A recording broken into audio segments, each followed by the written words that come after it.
Okay, welcome. Hereby I open this academic ceremony in which Mulekya Francis Bwambale will defend the academic thesis, Rural-Urban Migration and Sexual and Reproductive Health Choices Among Street Adolescents and Youth in Uganda. May I invite you to present a summary of your study and the conclusions of your thesis. Dear Prorector, dear members of the Evaluation Committee, colleagues, family, and friends, thank you so very much for attending the defense of my dissertation titled Rural-Urban Migration and Sexual and Reproductive Choices Among Street Adolescents and Youth in Uganda. Over the next 15 minutes, my presentation outline will be as follows. I'm going to take you through the background and a little bit of the study context as well. I'll highlight the objectives of the study and the conceptual framework, as well as the methods, and then take you through the key findings and briefly discuss them, and then the implications and what the take-home message is for all the different stakeholders that are here gathered.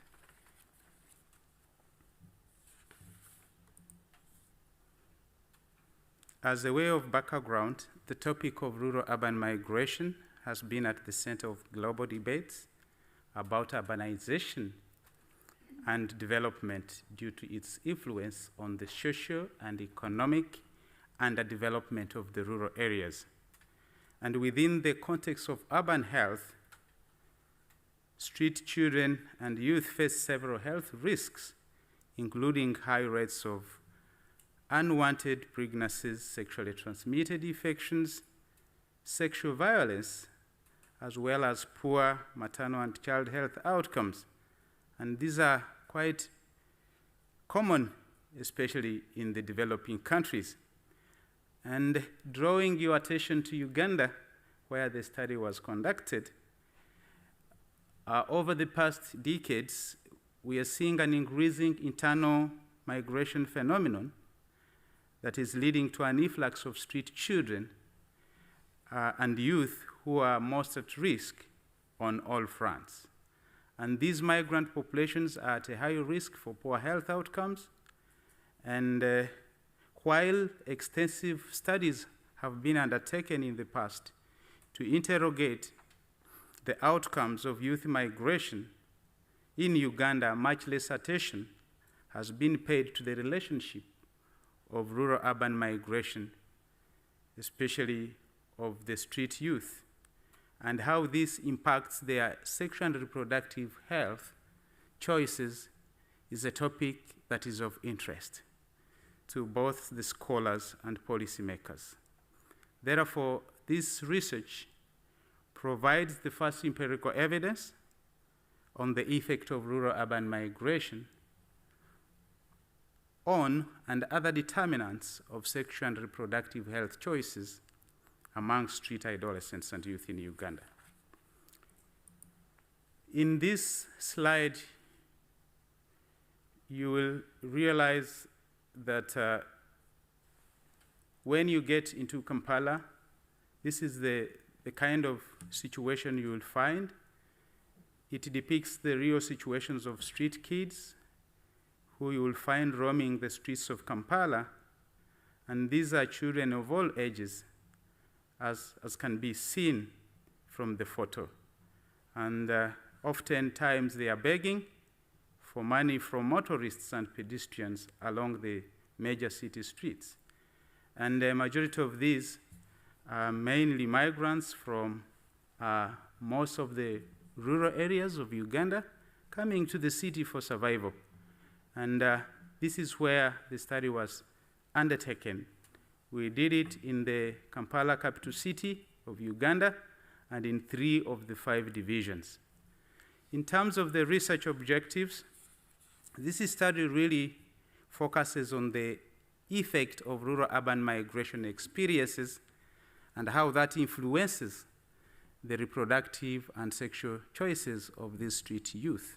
As you can see in the previous slide, they're already having kids at that level, and you wonder where the kids come from. So it is intriguing to know exactly what the reasons are. And in particular, we aimed to determine the demographic and behavioral drivers of their intra-urban mobility. We also explored drivers of risky sexual behavior among this population, in particular looking at the migration process, physical safety, and economic survival. And the third was to assess the social and environmental factors associated with SRH services utilization. And lastly, we also focused on finding out what the social determinants of personal childbearing decision-making, fertility, and contraceptive intentions are among these street adolescents and youth. And so, in terms of the conceptual framework, this study borrows largely from the socio-ecological model of healthy behavior to understand the different factors that explain the sexual and reproductive health choices of street youth, including migration and other interacting determinants of SRH choices. This model was considered most appropriate due to its ability to examine the interaction of multiple elements as summarized in the diagram here, looking at the personal, interpersonal, organizational, community, and environmental factors, which were critical in shaping the research objectives and the questions. For further details of the model, these can be found on page 133 of my thesis. In terms of the methodology, this study applied a mixed and sequential design, and the first step was to conduct a community survey or a pre-survey community mapping and mobilization exercise that helped us to identify congregation areas of these young children within the city spaces. And that exercise also helped us to locate where they are, and therefore we were able to come up with the final sampling design. And because of the scarcity of information around these kids, this exercise was also very important in informing the development of the study tool.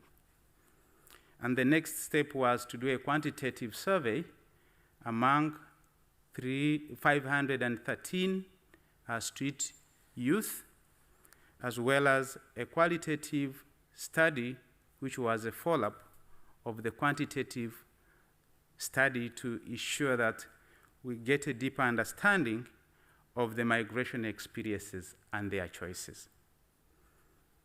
We used venue-based time-space sampling and respondent-driven sampling techniques, which are considered as a good practice for studying underdeserved populations and hard-to-reach populations in such settings. Our major findings are mainly four, and the first is that the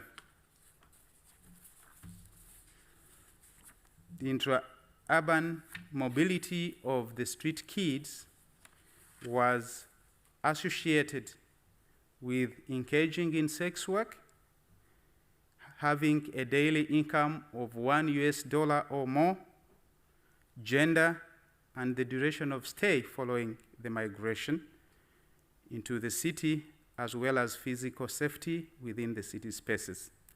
The link between intra-urban mobility and sex work could partly be explained by the search for economic survival and the urgency among these street kids to meet basic needs within the challenging new urban environment, especially among the newcomers. It should also be acknowledged that sex work is illegal in Uganda and therefore criminalized, and hence this finding was critical for further interrogation. And this brings us to the second important part of our study findings. As demonstrated in the study thematic framework, we went ahead to find out exactly what drives these street youth into risky sexual behaviors such as sex work, multiple sexual partners within the urban spaces. And as shown, there are three primary pathways that this study suggests, and these include the rural-urban migration process itself,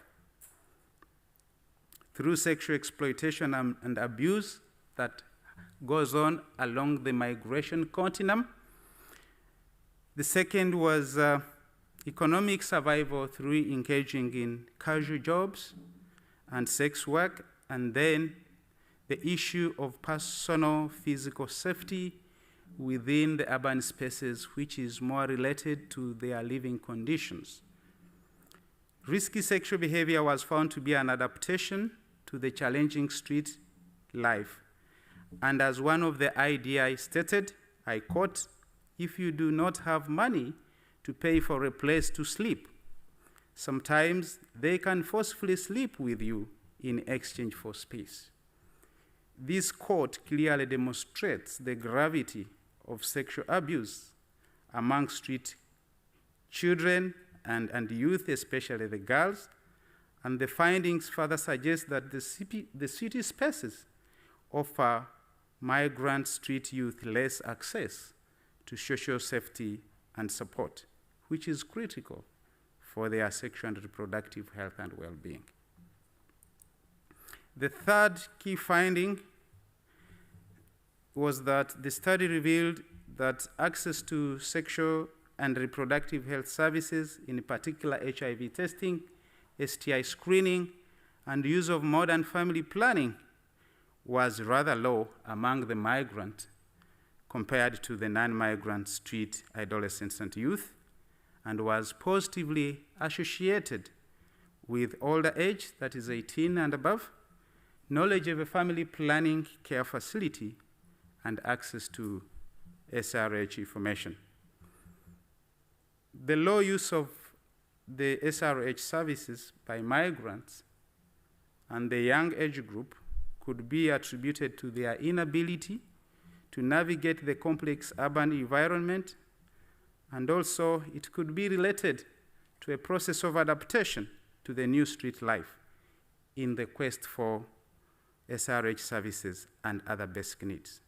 But also, we acknowledge that this finding could be explained by the limited access to SRH information and issues around language barrier, because some of them come from the rural areas where different languages are spoken, and in the capital city, it's a different language altogether. We went ahead to explore their perspectives in terms of childbearing decisions and fertility and contraceptive intentions, and our study demonstrated a clear relationship between personal childbearing decision-making and contraceptive intentions with intra-urban mobility and migration. The fertility desires observed in this study are quite higher than what have been reported in most studies in Uganda, and this could be explained by the fact that most of the street adolescents and youth are still young. Majority are not married, and they are in the prime of their reproductive years.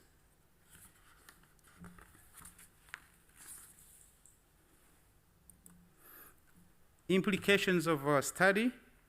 This study contributes to an emerging scientific knowledge that could guide the design and implementation of multi-level interventions to improve SRH choices through tailored SRH promotional programs, In addition, this research provides evidence that could further inform policy reforms and practices to improve SRH and the well-being of these street children in Kampala, but it also provides opportunities for future research, including research to explore the drivers of their sexual and reproductive choices to the fullest, but also to have a comparison of what these choices would look like with the youth that are left behind in the districts where they come from. But also, it is important to know that intra-urban mobility has far-reaching consequences on their risky sexual behaviors and economic survival. Our take-home message is that universal access to sexual and reproductive health services and information for this marginalized population is a fundamental human right, and so street children shouldn't be left behind. Number two, that we need to address the root causes and not the symptoms. The focus of interventions and policies should be around addressing the drivers of the risky sexual choices, but also, most importantly, focus on the push factors of rural-urban migration among the youth.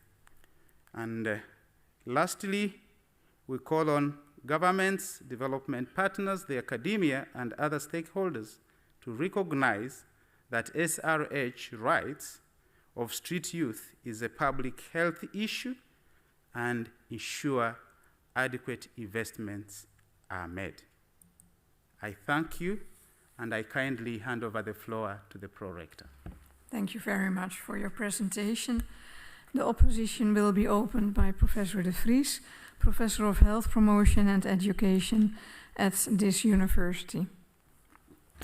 Thank you, Madam Pro-Rector. Well, let me first express my admiration and also my congratulations, not only to you, but also to the supervisory team. Dispersed all over the world, I must say, so even in Ann Arbor, but also in Africa, and then, of course, Professor van der Borne here. It's complex field work that you've done, and with language problems, sampling problems, etc.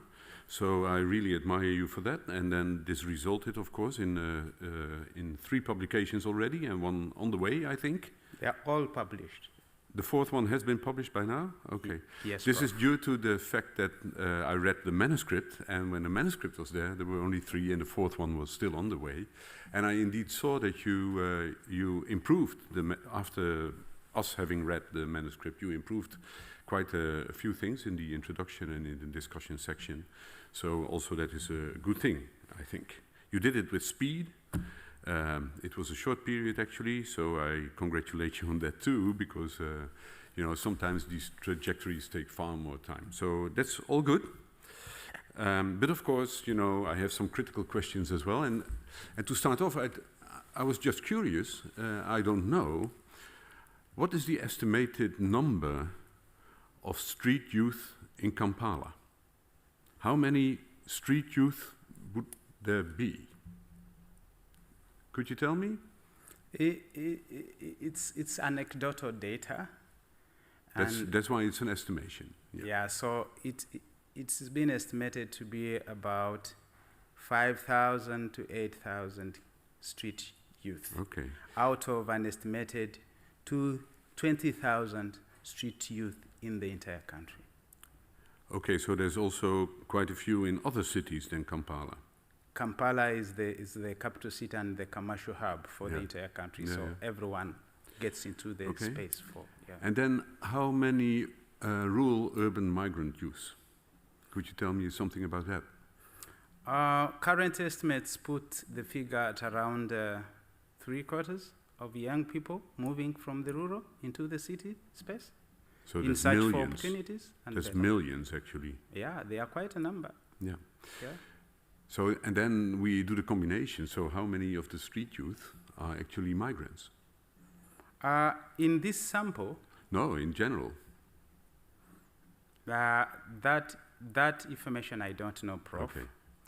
Well, you could have the information, of course, if indeed the sample is representative of the total group of street youth. So do you think this group of, I think, 513 youths is representative for the whole group?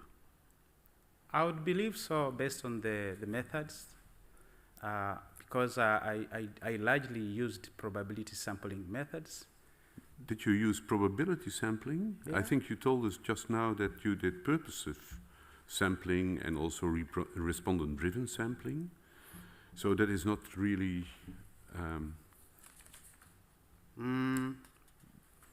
I should say the sample is really representative, although the selection of the 3 out of the 5 divisions was purposive, and that was for strategic reasons, because we had to go to divisions within the city that have the street kids than going to those that barely have these street kids.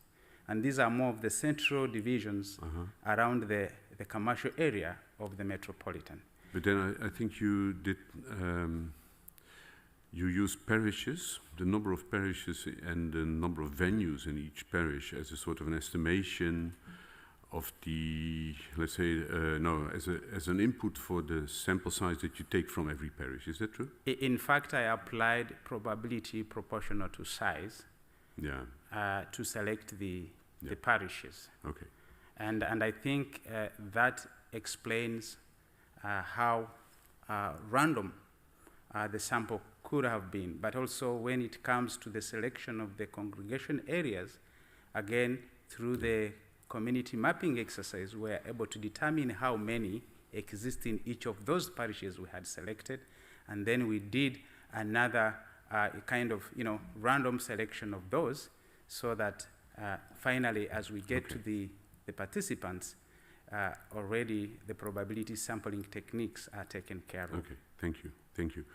Well, I asked also about the number of migrants among the street youth, of course, because that says something about the proportion that you now took into the sample, which I cannot evaluate. So 500 persons seems like quite a few, but then if the group is very large, then it might be just a small proportion, and that's why I asked. Do you have a response to that?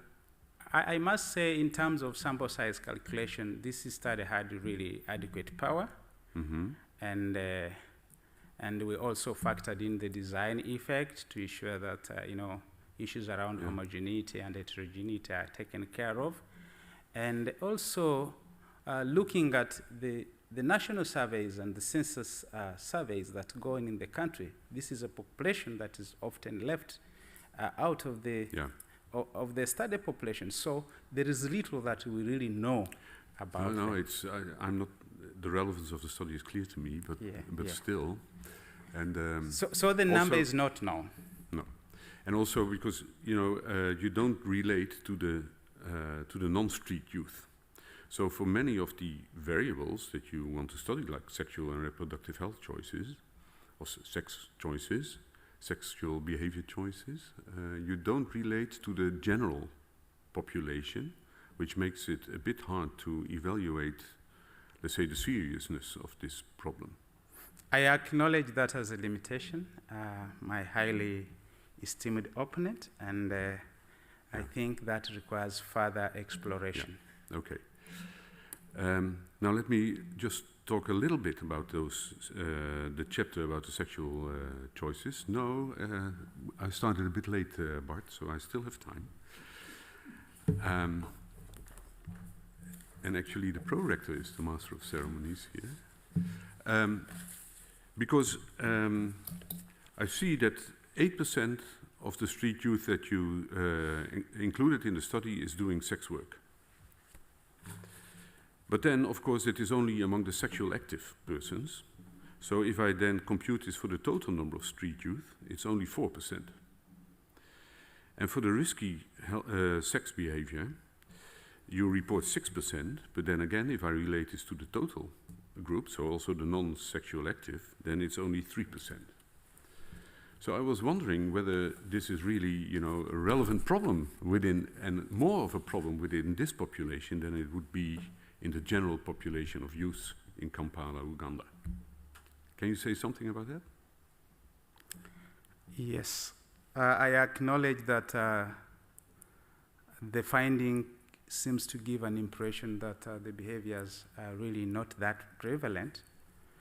But my highly esteemed opponent, I would like to draw your attention to the fact that the issue of sex work is a legal issue, and even one case matters. And I'm looking at a street kid who is also a sex worker. To me, it is a double tragedy. I don't know for how long we would wait until we have the many numbers so that we can flag this issue to the policymakers who already acknowledge sex work as a very, very serious legal issue. Thank you. I think every victim is a victim too much. So it is on that basis that I was intrigued to dig deeper into these risk of sexual behaviors. Thank you. I'll hand back to the Thank you. The opposition will be continued by Professor Prince, who is online, and she is Professor of Public Health, particularly Epidemiology of Infectious Diseases. Welcome and thank you for being here at this ceremony, Professor Prince. First of all, I would like to congratulate you and your team on this very interesting work. I learn a lot about the street kids in Uganda, and I'm really impressed by that you have set up and completed such a research, because I think it's hardworking, it's quite difficult, it's not so easy at all. But I'm here to discuss with you the content of your thesis, and I would like to go to chapter 4 and then actually to the abstract of that study on service use. Because in your results, you mentioned that there's an association between age and service use, with an odds ratio adjusted of 4.7, but in that abstract, it's not clear what the direction is. Is it increasing or decreasing age? Can you explain this to me? Did I get the question very well? Sorry, my highly esteemed opponent, could you kindly the question for me?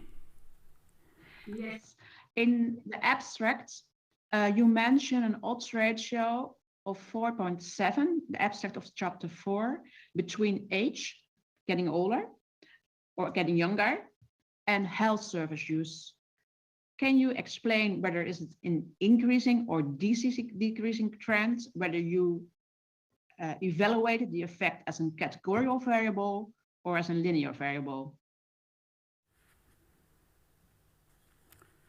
The relationship between age and services utilization was one of the significant findings, and our stratification of the age was between 12 and 17, and then 18 and above.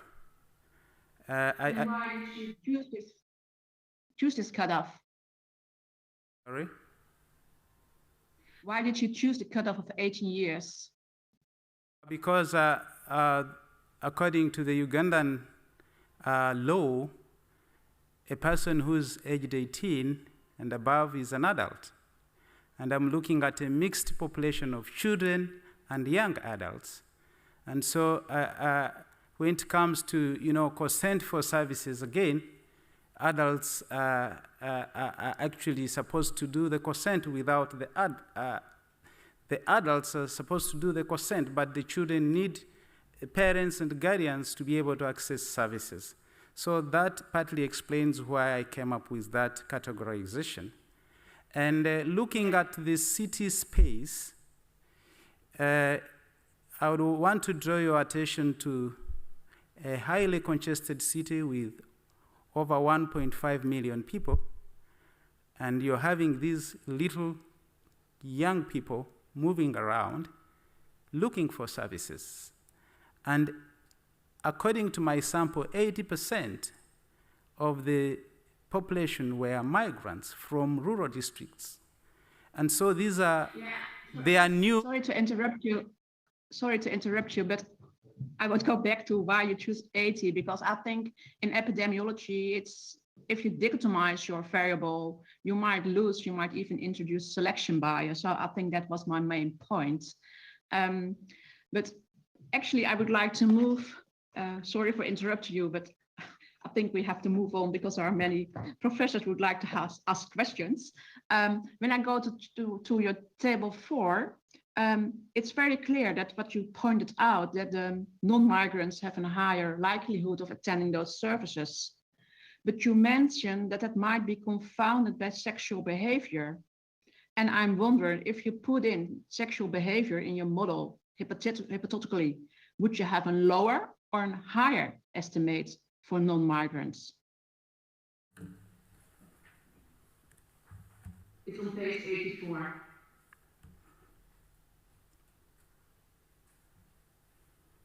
Yes, I'm sorry. Could you kindly repeat the question for me? Yes. You have an odds ratio of 2.7 for non-migrants. They are more likely to attend services. And you mentioned in your discussion that it might be confounded by sexual behavior.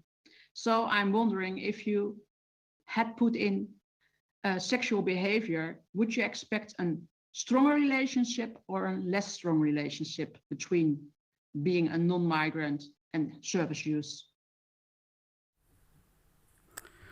It is possible that the finding could be explained by sexual behavior, but I acknowledge that we didn't factor in the behavioral factors to be able to detect that.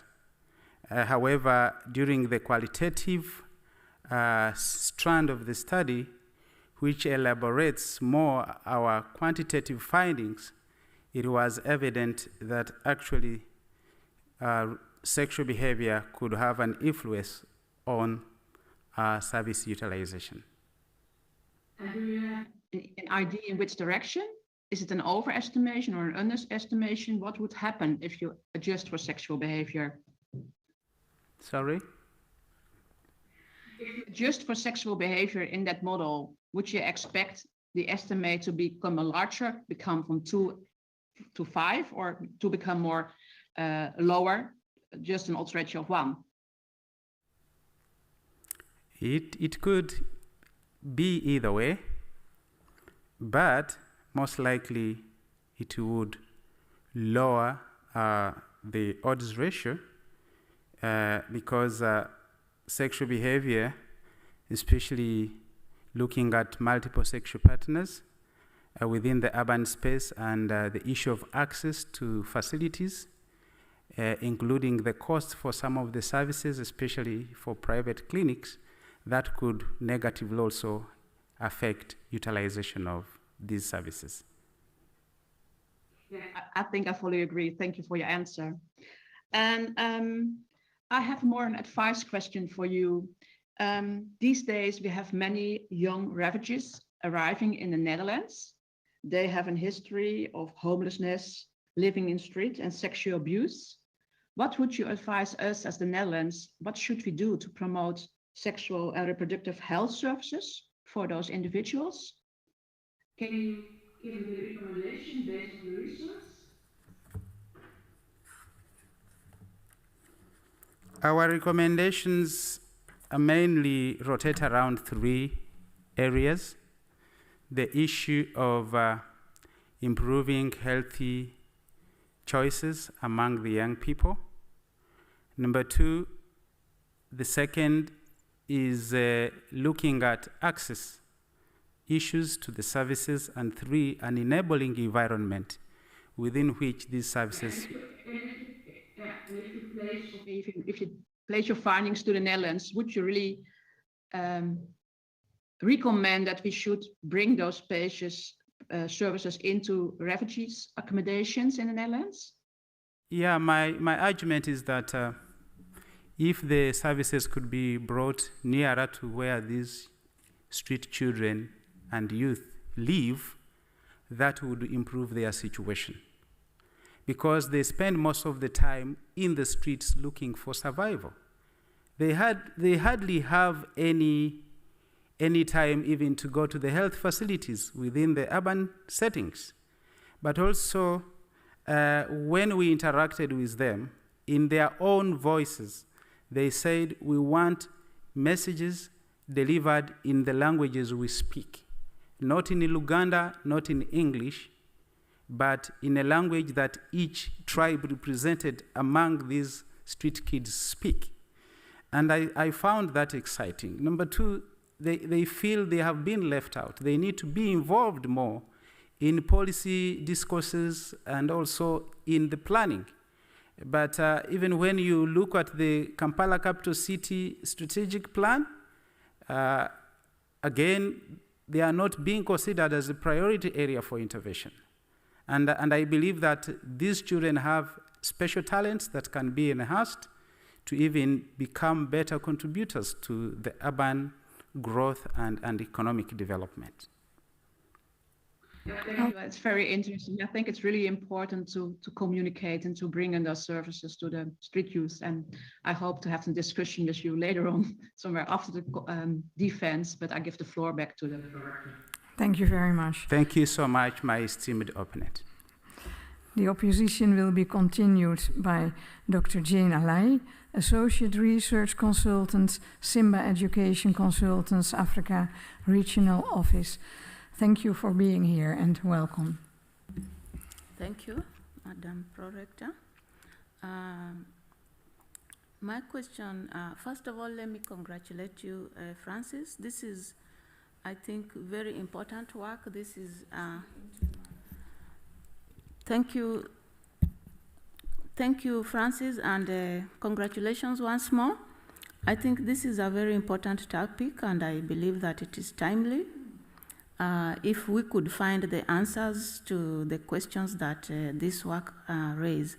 My question is regarding Chapter 2, some recommendations made on page 49, specifically to the Kampala City Authority. In paragraph 2, you mention interventions such as safe shelter, regulating sex work, and entrepreneurship training for this street youth. Now, I'm interested in knowing how do you envisage this in terms of effective planning, because the questions that come up is how amenable is this kind of population and their lifestyle for living in a controlled or regulatory environment. And the reason I'm bringing this up is that I want to see a situation where we are going beyond just making recommendations, but looking for how to practice or make it practicable for the implementers. And it comes up because I'm interested in knowing how much you have drawn from examples that have been tried elsewhere with street youth. I'll give an example of Undugu Society in Kenya that tried to do exactly the things you have mentioned, and it did not work. What lessons have your study drawn from this to be able to give a good way forward for Kampala City Authority? I will also highlight the Kibera, the very big informal settlement in the middle of Nairobi. Kibera informal settlement, the government tried to provide formal, better housing for the communities. And what happened, because again, the question of how amenable is the lifestyle of these people to live in regulatory environments, the result was that they went back to the shacks and left the nice buildings that were made for them. So my interest is in knowing how do you bring that kind of knowledge to Kampala City Authority to be able to say, these are the exact steps that we are going to try beyond just the recommendation. Thank you. Thank you so much, esteemed opponent, for your compliment, but also for the question. I should say that within the context of Uganda and Kampala Capital City, there is a government policy on building skills of the youth in vocational skills to enable them to be able to become self-sustaining in terms of incomes, and looking again at the causes for rural-urban migration, you'll acknowledge that it is nothing other than the harsh home environment, the poverty that is really biting in the rural areas that is pushing these young people. But also from my study, I found that actually some of these street kids are breadwinners for their families back home. yet they are semi-skilled. The question is taking them away from the street make things better for them and for their families? No. If we already have a fully-fledged department on vocational and technical training, why can't they be targeted to benefit from these programs? They have special talents, although they never went to school. They do quite a lot of work. They can do artisan work and be able to make a living, rather than engaging in risky sexual behaviors for money. Some of them actually would say sex work reaps more than doing any other kind of income-earning activity within the city, like begging, like selling off scrap, and selling off foodstuffs, roaming the streets. That is one point. The second thing is that I think it is possible for KCCA to work with the Education Department and the Ministry of Gender, Labor and Social Development to be able to skill these children and young people to become better and be able to contribute to urban growth and development. And it is possible because there are other NGOs within the city that are already doing this, but there is still a lot of work to be done. Okay, thank you. I want to believe and hope that when it comes to the dissemination, you will highlight those practical examples of things that are going on, because I think that for me was lacking. It looked like we were just making recommendations. So I'm glad that there is a starting point. And if the rector would allow, I have a follow-on question.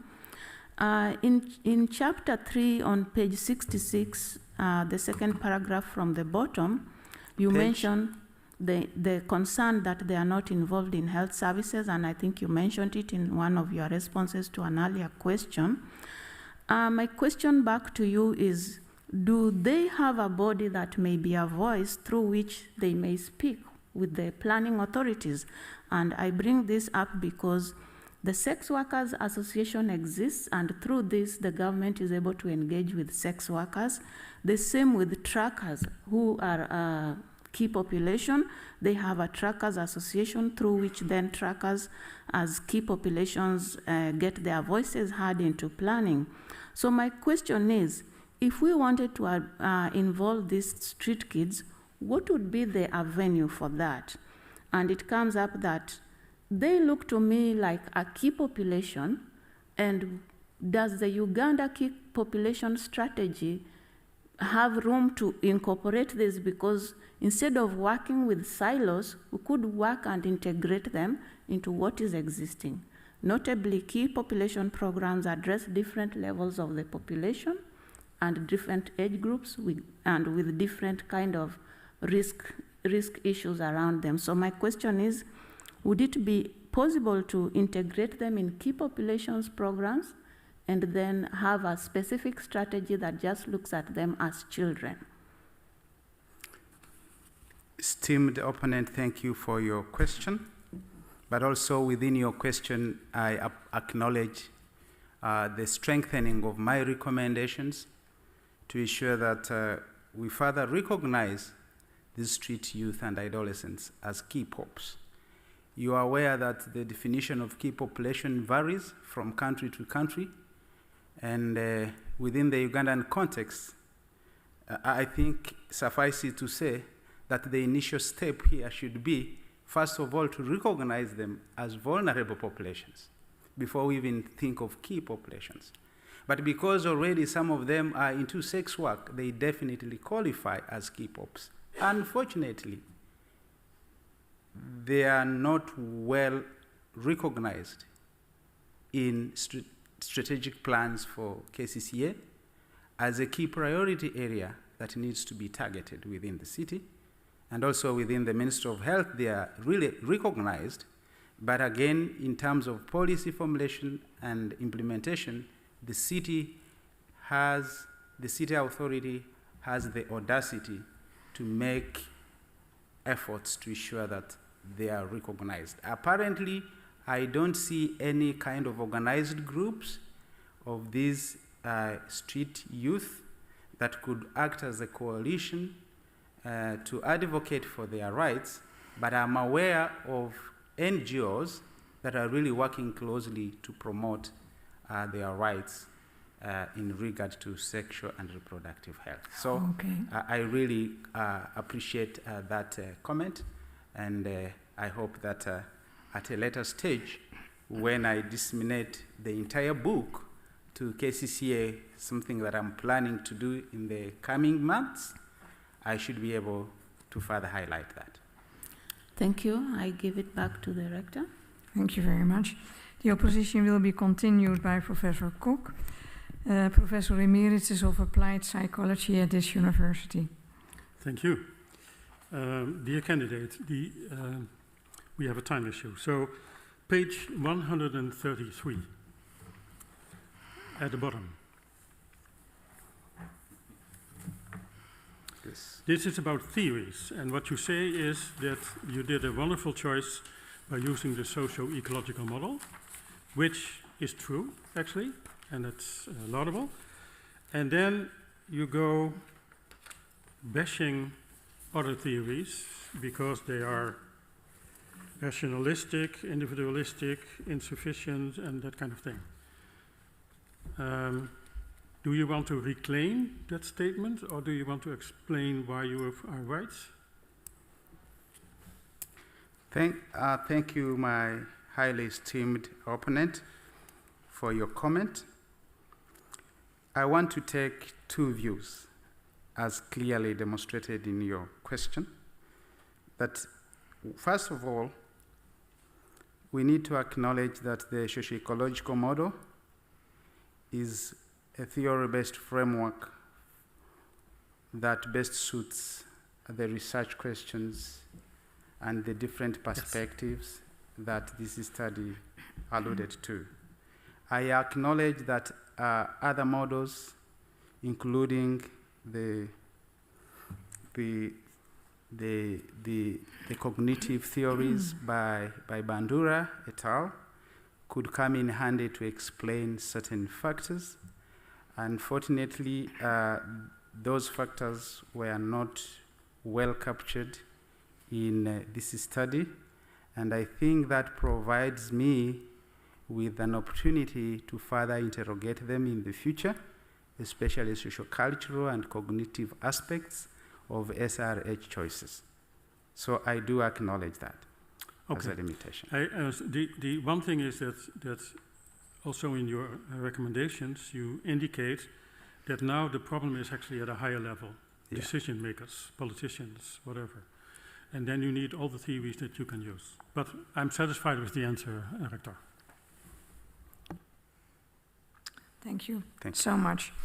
The opposition will be continued by Dr. Sarah Stutterheim, Associate Professor of the Department of Health Promotion of this university. Please. Thank you. In light of the time, I'll be quick, and I have basically two questions for you in respect to Chapter 3. I can see that the topic's close to your heart, and I applaud you on doing this work. In Chapter 3, you describe the drivers of sexual risk behavior, and you list sex work, multiple sex partners, and unprotected sex, which I assume is condomless sex. And you ascertain that there are three drivers of those sexual risk behaviors: urban migration, personal physical safety, and economic survival.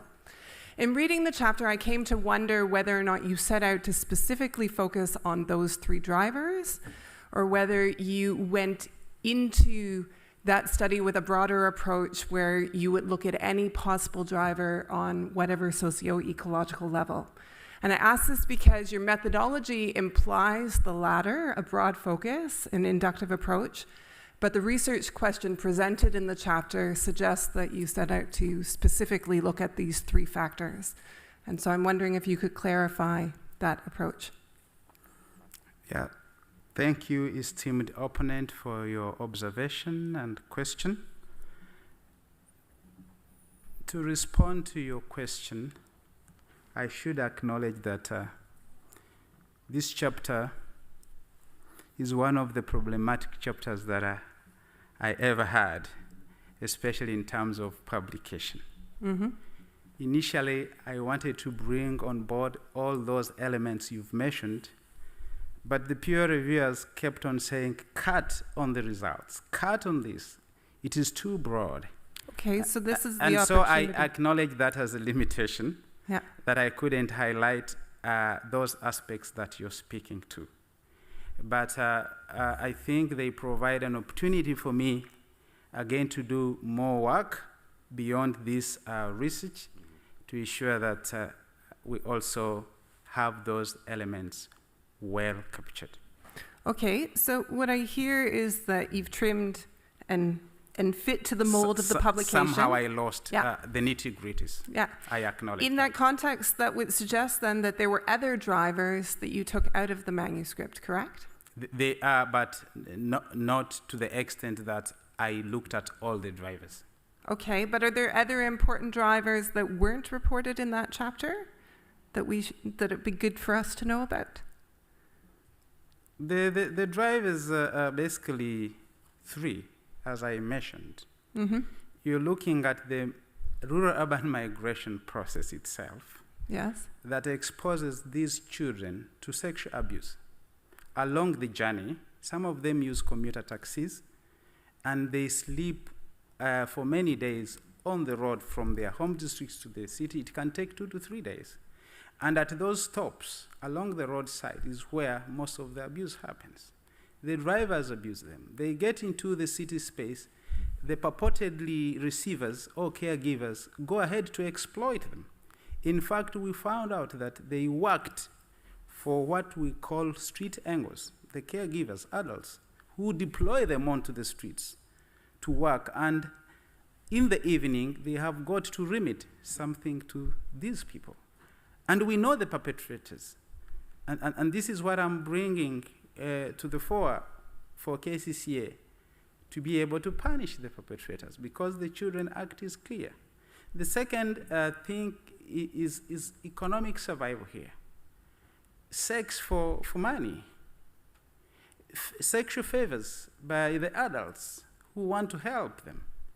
So that came up very strongly in the interviews with these children, and even with the key format interviews. The third issue here is the issue of safety within the city spaces. Mm-hmm. In fact, most of them stay on the verandas of shops, and the security guards of those shops end up abusing them at night if they don't have the money to give to them. Yes. So these three are the core drivers, correct? Yes, exactly. Okay.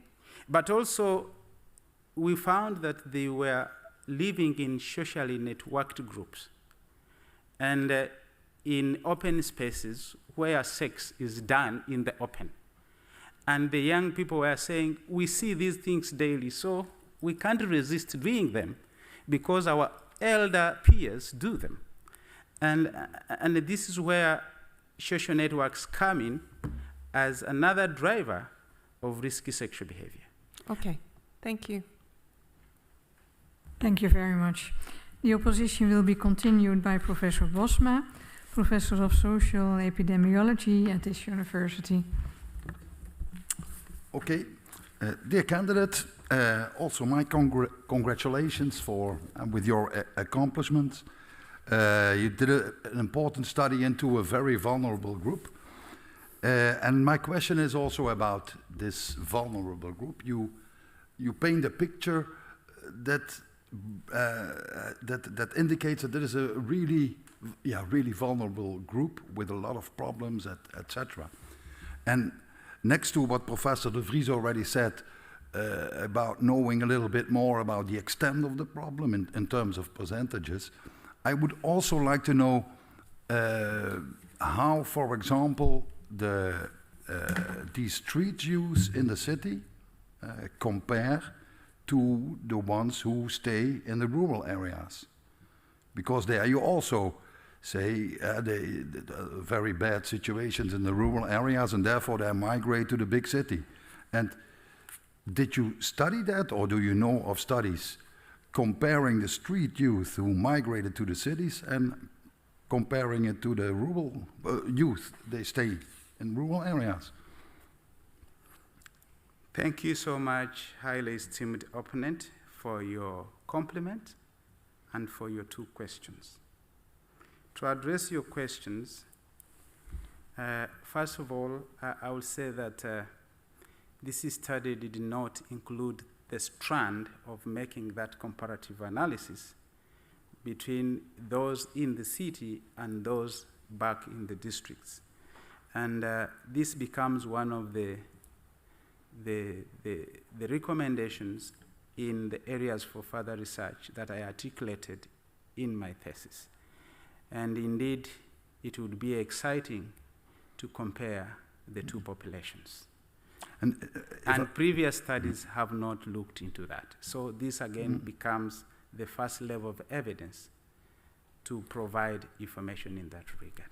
Yeah, but given that you know a lot of the situation, and if you look even beyond maybe the specific outcome, the sexual behaviors that you look at, and looking beyond other outcomes and looking at other health behaviors, but maybe also socioeconomic circumstances of people, would you all in all estimate that, or guess, but make it a best guess, that maybe the people in the rural areas, the youth that stay in the rural areas, are maybe even worse off than the ones who migrate to the city? And I'm thinking of this healthy migrant ID, that people with good, relatively good characteristics, also a little bit socioeconomic even, that they have the opportunity to even migrate, and they feel motivated enough to do that. Would you think, my question, would you think that the persons that stay in the rural areas, the youth that stay in the rural areas, that they are maybe even worse off than the ones who migrate? Thank you, highly esteemed opponent, for that interrogation again. I must say that it could be two-way. It is possible that some of these behaviors could be more pronounced in the rural compared to the urban. But from my study, what is vividly clear is that majority of these children leave their homes when they are really healthy. They are traveling long distances, so they have to be healthy. And this speaks to the healthy migrant effect model, that there's no one who leaves their home to go to another place far away when they are sick, unless it is for medical reasons. Our reasons here is really survival. And so I urge in my thesis that the urban spaces are spaces of vulnerability. Because when you listen to their stories, the narratives they give, they will tell you, we were traveling together as a group. One of my friends was raped and died. The other one was abducted along the way.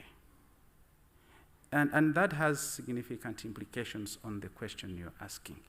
So again, it is something that I think I need to explore further going forward to really compare these behaviors between the rural and the urban. But looking at the context of Uganda, sex work is really less prevalent in the rural compared to the cities, because there are no clients to give them the money. Yeah. Okay, thank you. And maybe a bit related, you mentioned in your presentation and also in your thesis, you mentioned that it is important to look at the root cause, and I like that, to look at the root cause of problems. And what, all in all, what would you say, what is the root cause? What is the root cause of the problem that you are looking at? Did you find evidence for that root cause, or do you have hypotheses for next research on that regard? That statement has two connotations. From my research, the root causes are nothing other than the drivers. We know the drivers as highlighted by this study. Why don't we focus on them? Why don't we make rural-urban migration safe, humane, and orderly for these people? Because some of them are a result of human trafficking. and smuggling. So we already know that. It is a starting point. On the other hand, when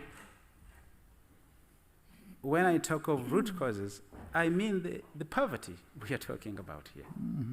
I'm looking at the low education level. You may finalize your answer short, or you may say, okay, that's it. There is a lot more that my study brings to the fore, and there is still a lot more that we need to investigate to get into those root causes. Thank you. Thank you. Mulekya Bwambale, the time appointed for defending your thesis has passed. The degree committee will now withdraw to discuss the quality of your thesis and your defense. I request that you and your company await the results of our deliberations and our return in this room.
come back here.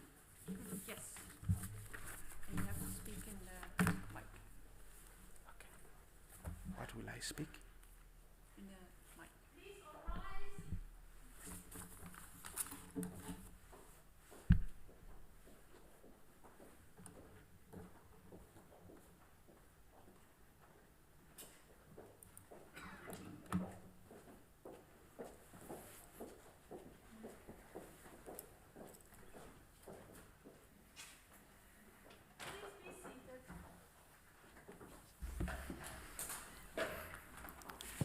Mulekya Francis Bwambale. The degree committee here present has assessed the quality of your thesis and your defense. In view of its positive verdict and taking into account your previous qualifications, the degree committee has decided to grant you the degree of doctor. Professor van de Borne is authorized to confer upon you this academic distinction in accordance with Dutch university custom. I invite your supervisor to now take the floor. Please all rise.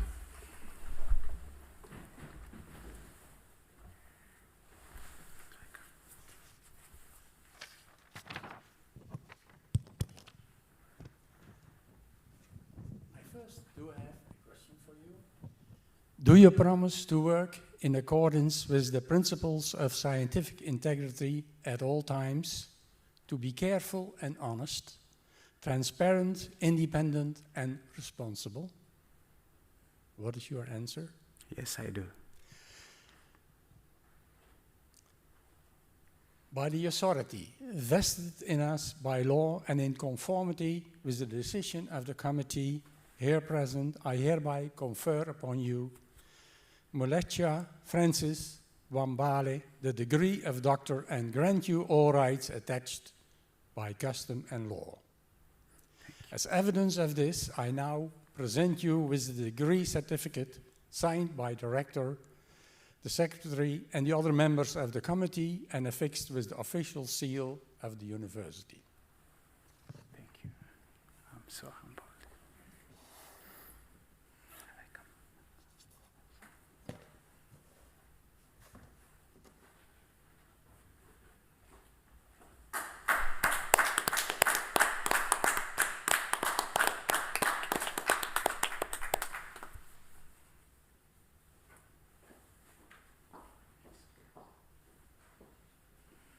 Please be seated.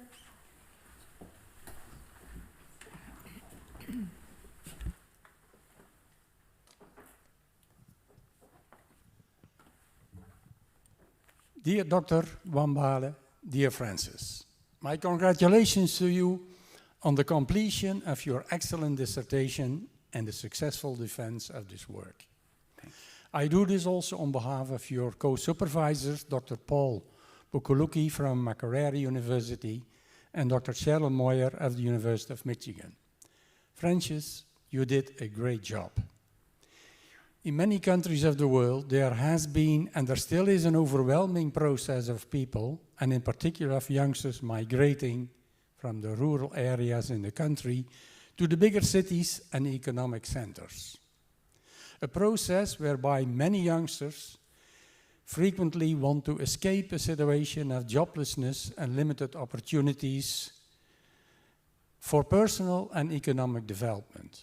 For many of this, migration is finally successful. However, in finding their way in the big cities, many people or youngsters also find themselves in vulnerable work and living situations where they are exploited economically, sexually, or otherwise. There is a dearth of scientific knowledge on these migration processes. Understanding the motivation of these processes, how people, and in particular youngsters, cope during these processes, and what circumstances and conditions may make these migrations successful or to fail. The research for your dissertation has provided a much better understanding of these migration processes and the practices and policies for the development and utilization of sexual and reproductive health services among street children and young adults. You also outlined ideas for further research and development to understand and improve the migration process of young people. For your research, you conducted qualitative and individual and focus group interviews among migrant street youth and qualitative interviews with more than 500 migrant street youth. Sampling and collecting the data from these youngsters was not an easy job, but you worked very systematically and succeeded in collecting high-quality data. You successfully analyzed your data and published your findings in well-recognized international scientific journals. Francis, for your supervisions, you've been a great student, and it was a pleasure for us to guide you in your scientific work. You were very creative in developing and conducting your research. You very quickly picked up new ideas and integrated this in your research. You also worked very independent, and you were very targeted, asked for our support and suggestions. Also, during the processes of data analysis and reporting of your findings. What also stood out for us was the high dedication to your research and to your other work obligations. You really surprised me by the good balance you found between the research for your dissertation and your other work obligations as a regional program coordinator at the United Nations Migration Agency in Pretoria, working for the Regional Migration Health and Sexual Reproductive Health Program over there. Francis, we are very confident that you will be able to integrate the experience from your PhD research in your future research and work as a program coordinator, as a manager and as a consultant in the area of migration and sexual and reproductive health and in related research fields. We know how passionate you are for this work and for improving the living conditions and personal perspectives of vulnerable young people. Francis, congratulations once again. We wish you all success and happiness in your future life, personally and as a scientist. We also would like to congratulate your family, and in particular your wife Florence, who sadly was unable to attend this special ceremony.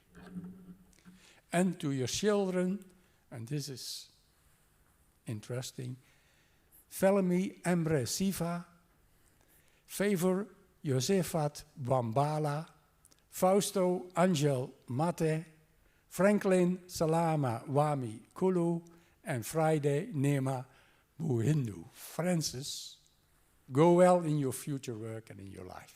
Thank you so much.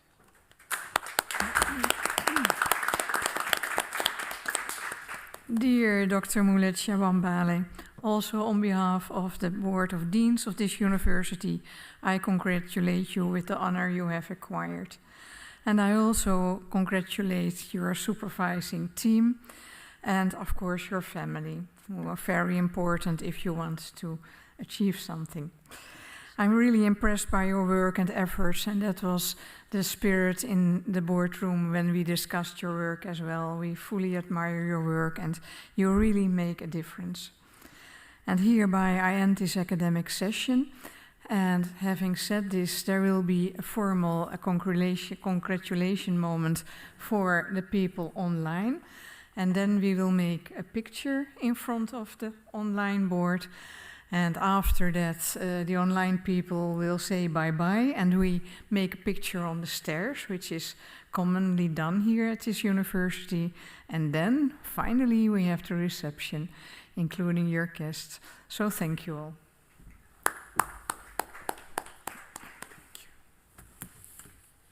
The word is to Dr. Moyer to start with.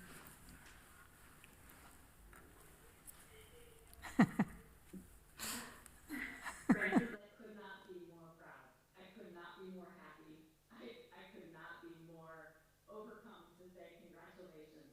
It feels like just yesterday we sat in our offices at the University of Michigan, and Jody and I talked with you you